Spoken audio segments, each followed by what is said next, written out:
Anybody else? Any other requests? Jessica Alba. Jessica Alba. I know that voice. Yeah, Nate. All right. Okay, I'll sing you Jessica Alba. You drove 3 hours to get here, more than 3 hours to get here after getting lost. Probably about 4 hours once you got lost. One of the things that I did, God, it's been a few years now, but it was really one of the most fun things I've ever done, and it's been one of the most validating things. In fact, there's no way I would have probably even ever said yes to producing the first person who called and asked if I would produce their album if I hadn't done a record that has done what that album has done. So I told you I'm not a pious person. I read a lot of different kinds of songs, and most of them, like I said, are awful. But and by the way, I never even mentioned the Water songs. I sang Water and Everything New, Bring It On, Everything New. I've only sung 2 of them tonight. But those songs were all written on a sabbatical that I took 2006.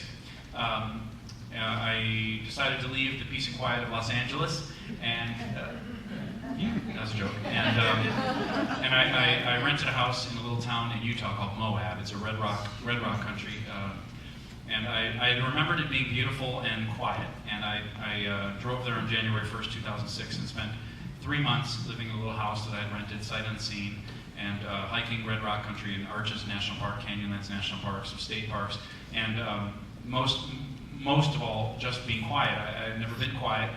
As you can tell, it's not natural for me. And the national parks were empty. I was there January through March. I'm from Chicago, so I wasn't intimidated by the cold. And nobody comes to those national parks in the winter. So I would literally be the only, like Arches gets 1.5 million visitors a year, and I was the only person in the park for hours, for days. And I mean the only person. I mean not even rangers some of those days, especially at night.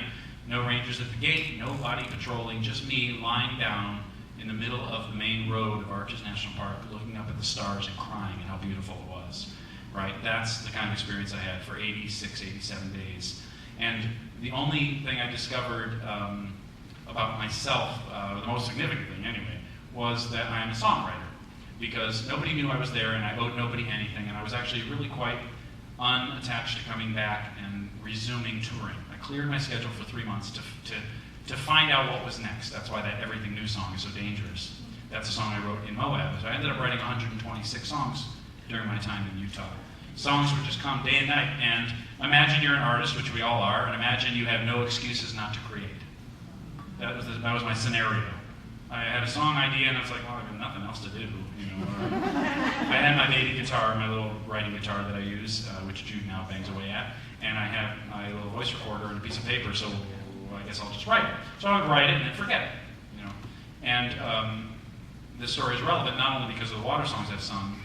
There's an entire philosophy, and those of you who got the Water CD tonight, those are songs about being like water, songs that I wrote in Moab, about a level of trust and surrender and not taking myself quite so seriously, and maybe surrendering the illusion of control more than anything. And recognizing that in a universe of billions of years, in a planet of billions of years, maybe my 43 thus far isn't much. And maybe even my bubby who died at 98, my grandmother, died at 98, maybe even that isn't much. And maybe rather than do what I'm obligated to do, what I'm pressured to do, what I'm supposed to do, expected to do, maybe rather than do what I was taught to do or programmed to do, or also maybe rather than doing what I think will guarantee some outcome, because if you're paying attention, it's impossible to guarantee any outcome. You can do your best. I like doing my best. But in terms of assuring how I'll be remembered or what I will build that will survive or endure or grow, nobody has a lock on it, as far as I can tell. So rather than do something that's determined to live up to the past or determined to secure a future, which is insecurable, what if I were to do today what I'm called to do today? Right? Very liberating. The first thought is that it's kind of depressing. Well, I can't guarantee I'll be remembered or how I'll be remembered or if I'll build anything. Will anything I build last?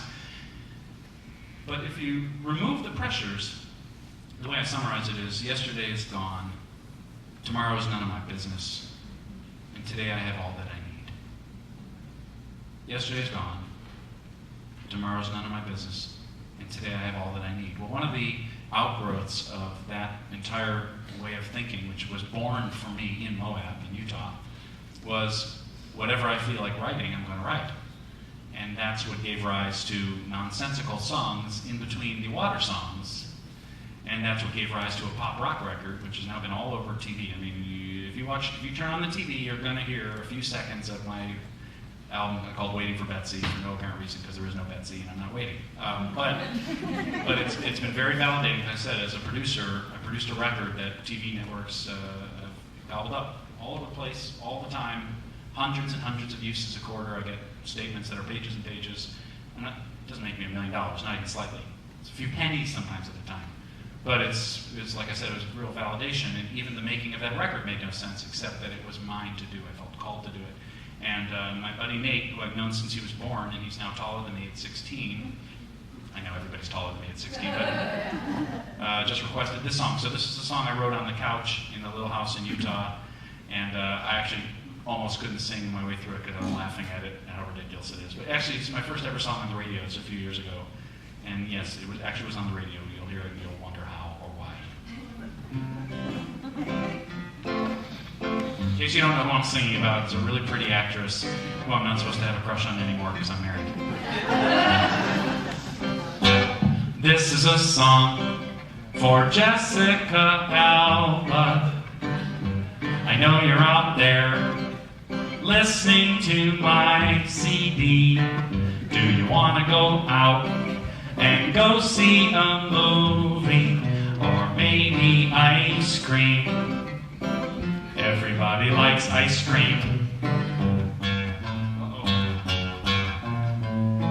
I've tried to ask some other girls out, but they're never as pretty as you. So I tried to get your home phone number, but your agency said that it's none of my business. So I wrote you this song. Dear Jessica Alba, I know you're out there grooving to my CD. Do you want to go out and go see a movie, or maybe ice cream?